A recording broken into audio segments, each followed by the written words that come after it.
శ్రీమాత్రే నమః.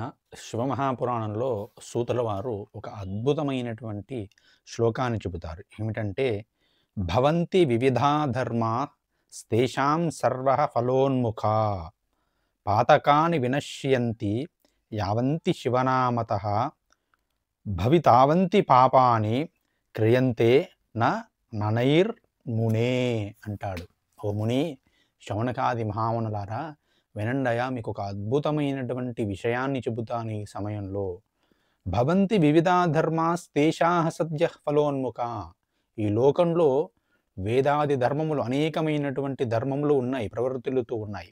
వాటిని ఆచరించుట ద్వారా, పరిపూర్ణంగా శ్రద్ధగా పూర్తిగా ఆచరించుట ద్వారా స్వల్పమైనటువంటి ఫలములు వస్తాయి.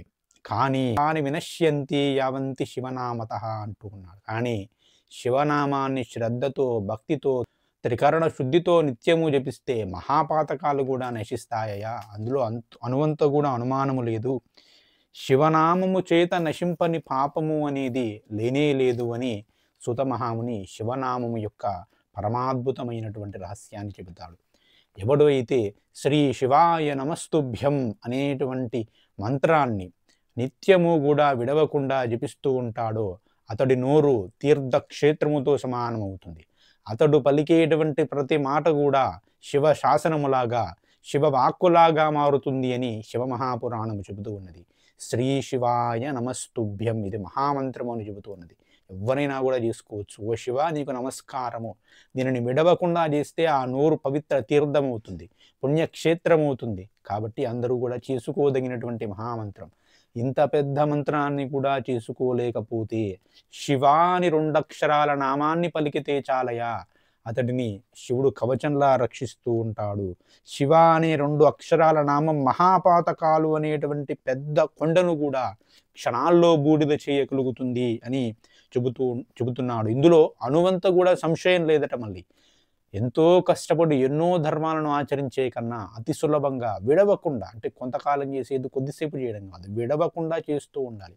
అలా చేస్తూ ఉంటే ఆ శివనామం రక్షిస్తూ ఉంటుంది అని శివమహాపురాణం చెబుతూ ఉన్నది. శివనామము, విభూతి, రుద్రాక్ష విడవకుండా భక్తితో, శ్రద్ధతో, ఆదరముతో ఎవడు నిత్యము ధరిస్తూ ఉంటాడో అతడు త్రివేణి సంగమముతో సమానమైనటువంటి వ్యక్తి అవుతున్నాడు అంటూ ఉన్నాడు. త్రివేణి సంగమంలో స్నానం చేస్తే సకల పాపాలు పోతాయి.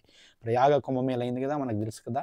ఆ కుంభమేళాలో, ఆ త్రివేణి సంగమంలో స్నానం చేసినటువంటి ఫలము ఈ 3 ధరించిన వాడిని చూస్తే వస్తుందట. అంటే ఎవరైనా ఒక మహానుభావుడు చక్క విభూతి ధరించి, మెడలో రుద్రాక్షమాల ధరించి, శివనామంతో శివునికి అభిషేకం చేసి, బిల్వదళాలతో అభిషేకం చేసి బయటకు వచ్చినాడు.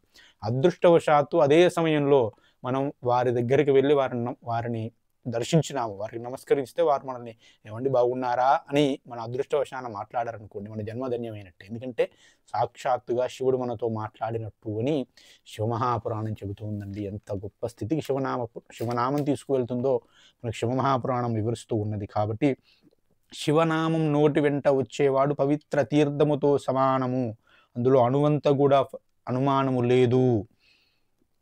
శివనామము జపించేవాడు తాను ఉద్ధరించుకోవడమే కాదు, తన కులాన్ని కూడా ఉద్ధరిస్తాడంట, తన వంశమంతా ఉద్ధరింపబడుతుందంట. శివనామాన్ని జపించేవాడి వంశము, తల్లిదండ్రులు, వాడి యొక్క పుత్రుడు, వాడి యొక్క సంతానం అందరినీ కూడా శివనామం ఉద్ధరించబడుతుంది. ఈ లోకంలో విద్వాంసులు అని ఎవరిని అంటారంటే వేదములు చదివిన అని అంటారు. కానీ శివనామము ఎవడైతే శ్రద్ధగా నిత్యము జపిస్తాడో వాడు కూడా విద్వాంసుడు అని చెప్పబడుతున్నాడు. వేదములు చదివి శివనామము జపించకపోతే వాడు విద్వాంసుడు కాడు. శివనామము చెప్పి వేదములు చదవకపోయినా కూడా అతడు విద్వాంసుడే. శివనామము, వేదములు 2 ఎవడైతే నిత్యము కూడా విడవకుండా చేస్తాడో వాడు మహావిద్వాంసుడు, అతని కంటే గొప్పమైన వాడు ఎవడూ లేడు అంటుంది శివమహాపురాణము. శివనామము నందు శ్రద్ధ కలవానికి సకల వేదములు కూడా చదివినటువంటి ఫలితం వస్తుంది అని అర్థం. శివనామము అనేటువంటి నౌకను ఎవడైతే హాయిగా ఎక్కుతాడో అతడు సంసారము అనేటువంటి మహాసముద్రాన్ని సులభంగా దాటగలుగుతాడు. శివనామము మాత్రమే సంసార మహాసముద్రాన్ని దాటించగలదు. పాపములు అనేవి మహారణ్యంలా పెరుగుతూ ఉంటాయి. అలాంటి మహారణ్యం కూడా శివనామము అనేటువంటి ఒక్క గొడ్డలి వేడు చేత కూల్చబడుతుంది. ఎంత పెద్ద అరణ్యమైనా సరే శివనామము చేత కూల్చబడుతుంది. కాబట్టి శివనామమును పట్టుకున్న వాడికి సంసారంలో సమస్యలు రావు, అంటే కష్టాలు రావండి. శివనామం వస్తే అంటే కష్టాలు వస్తాయి. సామాన్యమైన వాటికి కష్టం వస్తే అది వాటిని ఈశ్వరుని నుంచి దూరం చేస్తుంది. కానీ శివభక్తుడికి, శివనామాన్ని చెప్పేవాడికి కష్టం వస్తే అది శివునికి మరింత దగ్గరగా చేస్తుంది. ఎందుకంటే ఆ కష్టం ద్వారా శివుడు అతడి యొక్క కర్మను తరిగించి వేస్తూ ఉన్నాడు. నా పాపఫలం తొలగిపోతుంది. నేను శివుడికి ఇంకా దగ్గర అవుతున్నానన్నది మరింత సంతోషిస్తాడు. ఎవడైతే కష్టం వచ్చినప్పుడు నాకు శివుడు ఎంతో ఆనందాన్ని చేకూర్చినాడు, నేను శివుడికి దగ్గర అవుతున్నాను ఎవడు భావిస్తున్నాడో వాడు అసలైనటువంటి భక్తుడు. అలా కాకుండా నేను శివనామం జపించినాను, నా కష్టం వచ్చింది, నా దుఃఖం పోలేదు అంటే నీలో ఇంకా కర్మవాసనలు తొలగిపోలేదు. శివనామం పట్ల నీకు బుద్ధి కుదురుకోలేదు అని అర్థం. మరింత శ్రద్ధగా శివనామాన్ని పట్టుకోవాలి. అంతేగాని నామాన్ని చేయగానే కష్టాలు పోతాయని కాదు. కష్టాలు వస్తాయి. కానీ ఆ కష్టం కూడా శివుని వైపు మనల్ని నడిపిస్తుంది. ఆ కష్టాన్ని తట్టుకునే శక్తిని ఇవ్వడమే భక్తి అన్నమాట. భక్తి అంటే కష్టాలు తీసివేయదండి. మనం కష్టాన్ని తట్టుకునేటువంటి శక్తిని ఇస్తుంది. ఎంత తీవ్ర కష్టమైనా సరే ఈశ్వరుణ్ణి పట్టుకున్నవాడు కదలడు. అదే ఈశ్వరుణ్ణి పట్టుకోనివాడు చిన్న కష్టానికి ఊగిపోతూ ఉంటాడు. అది భక్తికి, భక్తి లేనివాడికి ఉన్నటువంటి తేడా. కాబట్టి శివనామాన్ని విడవకుండా పట్టుకుంటే ప్రతి కష్టము కూడా సుఖంలా మారిపోతూ ఉంటుంది. ఇన్ని మాటలు ఎందుకయ్యా, శౌనక మహర్షి ఒక అద్భుతమైనటువంటి మాట చెబుతాను విను. ఏమిటంటే, పాపానాం హరణే శంభోర్నామ్ని శక్తిర్హియావతి శక్నోతి పాలకం తావత్ కర్తు నాపి నరః క్వచిత్. మాటలు ఎందుకయ్యా శౌనక, ఒక అద్భుతమైనటువంటి మాట చెబుతాను విను. భగవంతుడు అయిన శివుని నామమునందు గల పాపహరణ శక్తికి సమానమైన పాపాలు నరుడు ఒక్కనాటికి చేయలేడు. కనుక పరమాత్మను భక్తితో, శ్రద్ధతో, విశ్వాసంతో విడవకుండా పట్టుకొని శివనామాన్ని జపించేవాడు శివాయ నమః గాని, శ్రీ శివాయ నమస్తుభ్యం గాని, శివ అని గాని ఈ మూడిట్లో ఏదో ఒకటి నిత్యము జపించవచ్చు. దీనికి దేశ, కాల, మాన పరిస్థితులతో సంబంధం లేదు. 24 గంటలు ఎవరైనా, ఎక్కడైనా, ఎప్పుడైనా జపించవచ్చు.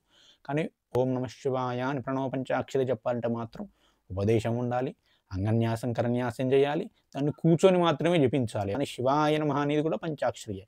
దీన్ని సర్వలో జపించవచ్చు, ఉపదేశం అవసరం లేదు, ఎప్పుడైనా కూడా చేయవచ్చు. అదేవిధంగా శివనామం కానీ, శివాయ నమస్తుభ్యం కానీ. ఈ శివ అనేటువంటి నామం అంటే ఏంటండి, కళ్యాణ గుణములు కలవాడు అని మనకు చెబుతూ ఉన్నది. శివనామం విష్ణు సహస్రనామాలలో కూడా వస్తుంది. కాబట్టి అంత శక్తిమైనది ఆ శివనామం. ఆ శక్తివంతమైన శివనామాన్ని అందరూ కూడా నిత్యము జపించి ధరించి శివానుగ్రహమును పొందండి. శ్రీమాత్రే నమః. స్వస్తి. జై శ్రీరామ్.